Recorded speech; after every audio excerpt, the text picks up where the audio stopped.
आइए गणित ओलंपियाड की सीरीज़ में हम आगे बढ़ते हैं और लेते हैं प्रश्न नंबर 61। तो निम्नलिखित में से किस संख्या को ऋण 5/4 में जोड़ने ऋण 1 प्राप्त होगा? तो उसका ऑप्शन दिए गए हैं ऋण 1/4, 1/4, ऋण 5/4 और 3/4। तो माना इसका सलूशन पहले निकाल लेते हैं। तो माना x जोड़ने पर ऋण 1 प्राप्त होता है, तो ऋण 5/4 में x जोड़ दिया, ऋण 1 के बराबर हो गया। और इसको जब आगे हल करते हैं तो आप देख सकते हैं कि ये x बराबर 1/4 प्राप्त हो रहा है। इसका मतलब ये हो गया कि इसका ऑप्शन जो है 1/4 ये कि बी में है, बी में आपको टिक लगा लेना है। अगला प्रश्न ये कह रहे हैं कि मूल निर्देशांक हैं, ए में है 1 0, बी में है 0 0, सी में है 0 1 और डी में है 1 1।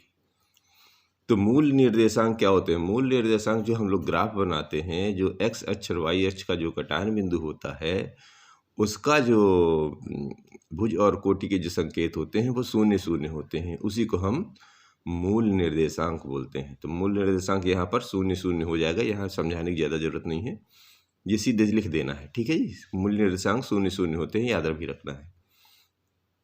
और आयलर का सूत्र क्या होता है? तो एक दिया हुआ है f+b=e+2, f+b=e -2, और इधर दिया है f-b=e+2 और f-b=e+2। तो इनमें आपको ये बताना है कि ये कौन सा इसमें सही है। तो आयलर ने भी ये बताया था, एक सूत्र दिया था कि जो कोई भी घन या घनाभ जो इस तरह की आकृतियाँ होती हैं या कोई भी क्या बोलते हैं बहुफलक होते हैं, जितने भी बहुफलक होते हैं या तो इनमें क्या होते हैं कि कुछ फलक होते हैं, कुछ शीर्ष होते हैं, कुछ किनारे होते हैं। इन तीनों को निकालने के लिए उन्होंने एक सूत्र बताया था, वो इस तरह बताया था कि f+b=e+2, यानी फ्रेम यानी फलक और v पर वर्टिसेस यानी कि शीर्ष, और उन दोनों को जोड़ दिया जाए तो जितने भी ई पर एज माने किनारे होते हैं उनमें 2 जोड़ दिया है तो दोनों पक्ष बराबर हो जाते हैं। इस तरह हम अगर कोई एक आध चीज़ नहीं मालूम हो तो उनको निकाल सकते हैं। ये तो आयलर का सूत्र है, इसको थोड़ा सा याद भी रखिए, आपको आगे काम भी आने वाला है। अब अगला प्रश्न कह रहा है कि बट्टा या छूट किस मूल्य पर दी जाती है? तो बट्टा या छूट हमेशा अंकित मूल्य पर दी जाती है, ये याद रखना है। ये इस तरह के तीनों प्रश्न बहुत अनिवार्य हैं और इनको हमेशा याद ही रखना है, ये हर समय काम आएंगे आपको कंपटीशन में। अब अगला लीजिए क्वेश्चन नंबर 65। एक आलेख जो किसी एक संपूर्ण के विभिन्न भागों की तुलना करने के लिए प्रयोग किया जाता है उसे बोलते हैं पाई चार्ट या वृत्त आलेख। ये भी याद करने लायक है, इसको मतलब दिमाग में रखिए। एक आलेख जो किसी एक संपूर्ण के विभिन्न भागों की तुलना करने के लिए प्रयोग किया जाता है उसे बोलते हैं पाई चार्ट। कभी कभी पाई चार्ट लिखा रहेगा या वृत्त आलेख लिखा रहेगा, तो दोनों में से जो भी लिखा रहे उसी को टिक कर देना है। और भी दिए हुए हैं और वो इसमें फिट नहीं बैठेंगे, ठीक है। उसको दिए हुए हैं दंडालेख, आयत चित्र और रेखा आलेख, तो ये कोई नहीं है इसमें फिट बैठता, ये है वृत्त आलेख या पाई चार्ट। आगे प्रश्न लेते हैं कि जब ब्याज अर्धवार्षिक संयोजित किया जाता है तो ब्याज की दर क्या हो जाती है? आधी या 2 गुनी या 3 गुनी या 4 गुनी? तो जी जब वार्षिक संयोजित किया जाता है ब्याज तो दर जो है आधी हो जाती है, ये भी ध्यान रखना है। ये 4-5 प्रश्न लगातार हो गए, ये दिमाग में ऑल टाइम मेंटेन रखने की हैं। अब आइए 67 नंबर। एक रेलगाड़ी 120 किलोमीटर 3 घंटे में चली, अगले 90 किलोमीटर 2 घंटे में चली, रेलगाड़ी की औसत चाल क्या होगी? तो पहला दिया है 35 किलोमीटर प्रति घंटा, दूसरा 40 किलोमीटर प्रति घंटा, तीसरा 42 किलोमीटर प्रति घंटा और चौथा है जी 70 किलोमीटर प्रति घंटा। तो कुल दूरी कितनी होती है? 120 + 90 = 210 किलोमीटर।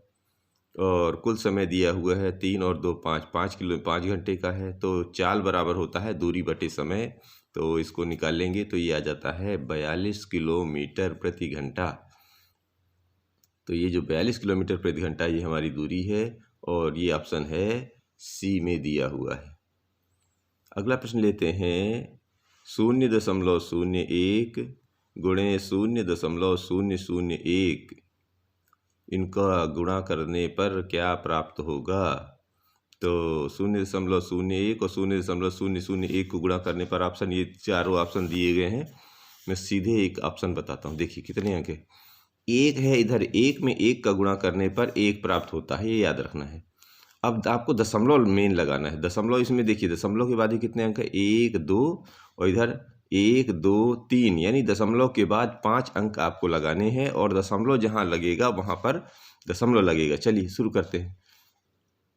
तो देखिए दशमलव के बाद 5 अंक और आखिरी में 1 चाहिए। तो दशमलव के बाद 5वें अंक 1 2 3 4 और ये 5वां अंक और आखिरी में 1 भी है, इधर 4 हैं, तो हमारा आंसर हो जाएगा सी। ठीक है जी।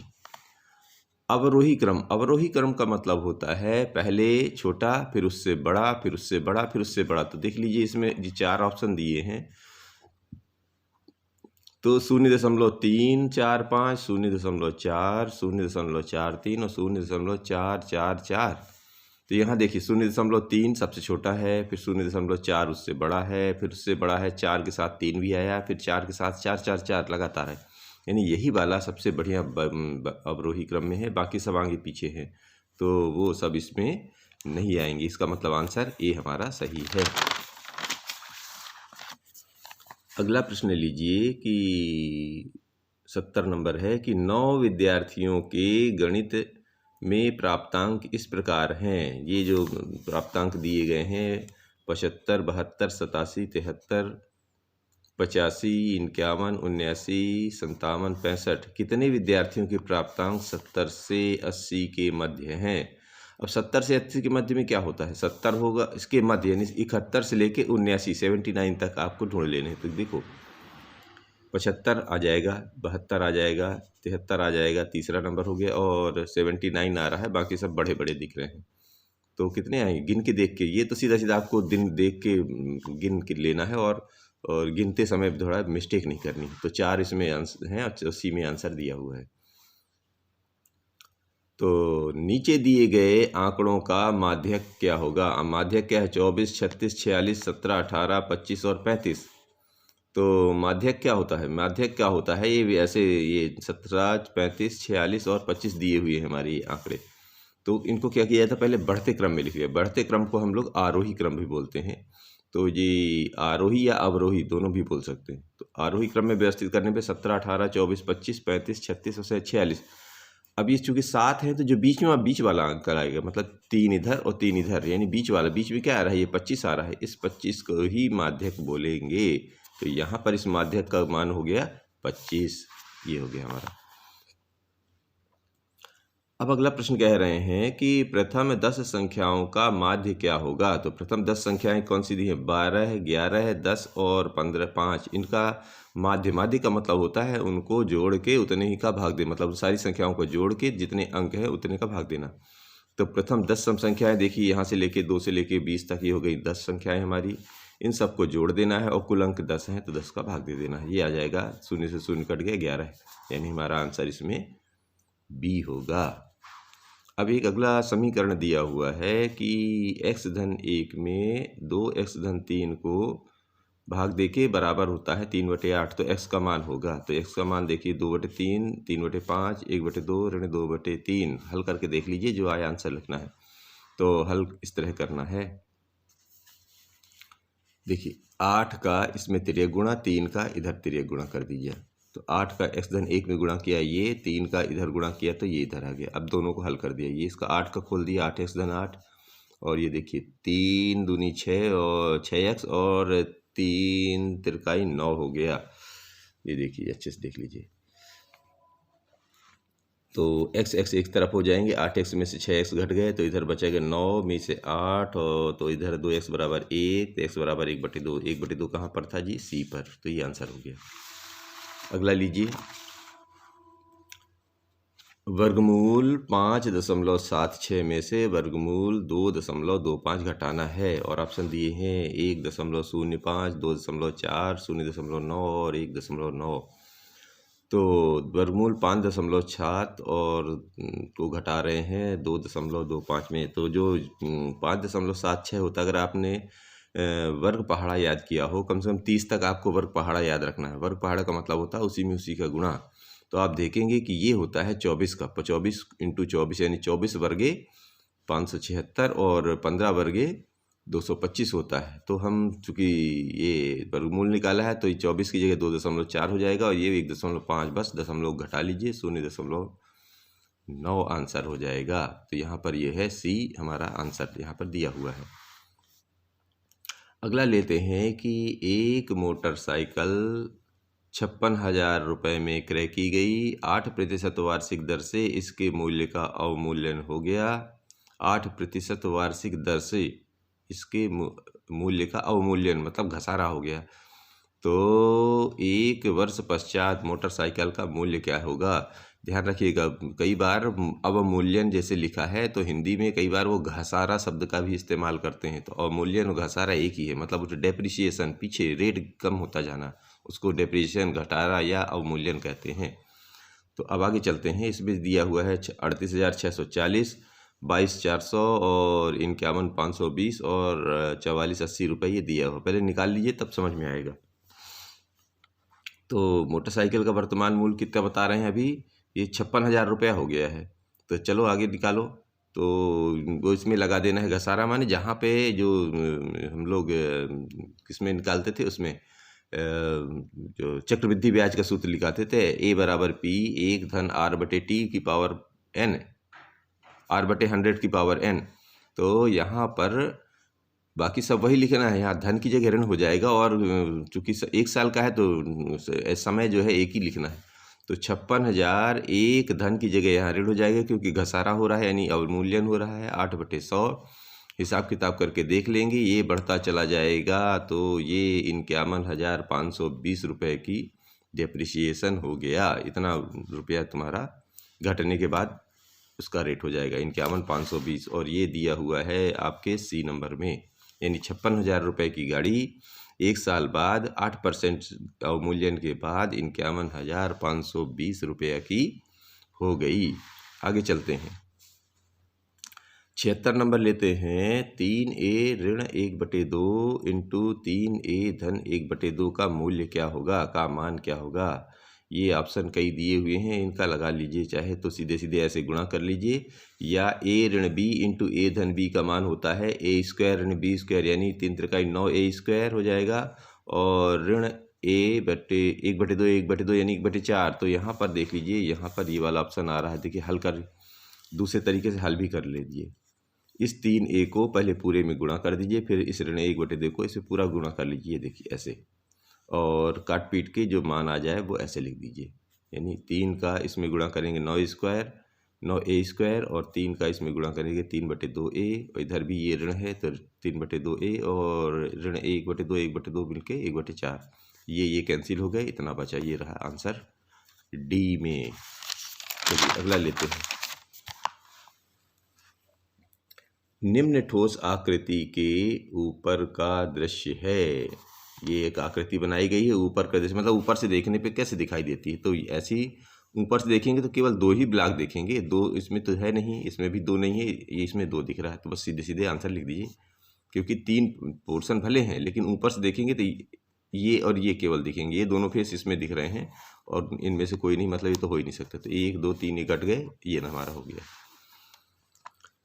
आगे लीजिए कि एक छात्रावास में 100 विद्यार्थियों के लिए 18 दिन की भोजन सामग्री है। यदि 25 विद्यार्थी चले गए तो भोजन सामग्री कितने दिन चलेगी? 20 दिन, 24 दिन, 26 दिन या 30 दिन?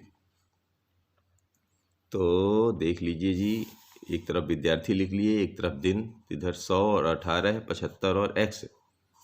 ये संबंध व्युत्क्रमानुपाती हैं। देख लीजिए, तो व्युत्क्रमानुपाती मतलब जब कम की आवश्यकता होती है तो उसको कम कर दिया जाता है, ज़्यादा की आवश्यकता होती तो ज़्यादा कर दिया जाता है।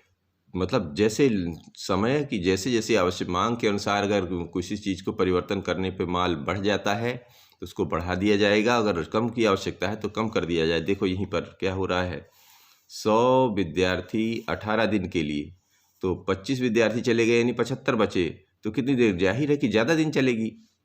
100 विद्यार्थी जब 18 दिन खा सकते हैं तो 25 विद्यार्थी चले गए, यानी कि और ज़्यादा दिन चलना चाहिए।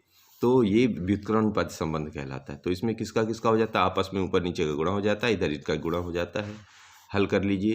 ये देखिए वो 18 दिन चल रही थी, अब कितने दिन चल रहे हैं, 24 दिन सामग्री चली जाएगी। क्यों, 75 कहाँ से आ गया, 25 विद्यार्थी जो चले गए उससे। अब एक अगला प्रश्न है कि x² धन 5x धन 6 के गुणनखंड हैं। तो ये जी गुणनखंड निकाल लीजिए, x² धन 5x धन 6, तो 5x को तोड़ दीजिए, 3x 2x में टूट गया और x धन 3 x धन 2 हमारा निकल आया। ये हमारा ऑप्शन सी में दिया हुआ है। अगला ले लीजिए कि निम्नलिखित में से कौन सी संख्या 2, 3, 4, 6 और 8 से पूर्णतः विभाजित है। तो इसके ऑप्शन दिए हुए हैं 1586, 2856, 6686, 8625, 8652। अब अलग अलग तो बहुत सारा देखिए, इसके कुछ नियम है। विभाज्यता के नियम अगर आपने पढ़े हों कि जो सम संख्या होगी इकाई में 2, 4, 6, 8 शून्य होंगे, 2 से जाएगा। 3 से कैसे जाएगी, 3 से अगर तीनों को ऐसे ऐसे जोड़ दें और उसमें 3 का भाग चला जाए तो समझिए 3 से जाएगा। 4 के लिए क्या तरीका है, 4 के लिए यानी ये दो आखिरी के दो शब्द जो इधर के रहते हैं इकाई दहाई, इसमें अगर 4 का भाग चला जाए तो समझिए कि ये पूरे में चला जाएगा। 6 के लिए क्या होता है, जो 3 और 2 दोनों का अलग अलग संबंध जिसमें काम कर जाए वो 6 से चला जाएगा। और 8 के लिए क्या होता है, 8 के लिए तीनों में मतलब आखिरी के जो 3 अंक में उसमें 8 का भाग जाना चाहिए। तो इसमें अगर सब मैंने देखने की कोशिश करेंगे आप, तो ये वाली संख्या जो ऐसी है इसमें 3 का भी चला जाता है और 8 का, जब 3 और 8 का भाग चला जाएगा तो सबका चला जाएगा। करके भी देख लीजिए जैसे, तो 6, 5, 11, 11, 11, 11, 8, 19, 19, 2, 21, 21 में 3 का भाग देंगे, बड़ा आराम से चला जाएगा। और आखिरी के 3 अंक ले लीजिए, यानी कि 6, 5, 11, इसमें नहीं, इसमें जो है 8 का भाग दे दीजिए। तो अगर 8 का भाग जा रहा है तो सब चला जाएगा। देखिए 8 एकम 8 और 5 में नहीं जाएगा तो 8 शून्य शून्य और 8 सत्ते 56। इसका मतलब ये संख्या में ये सारी की सारी संख्या का भाग जाएगा। अलग अलग निकालना नहीं है आपको, विभाज्यता के नियम ध्यान रखने हैं। एक बार पढ़ लीजिएगा और ये बहुत काम आने वाले हैं। चलिए मिलते हैं अगली वीडियो में।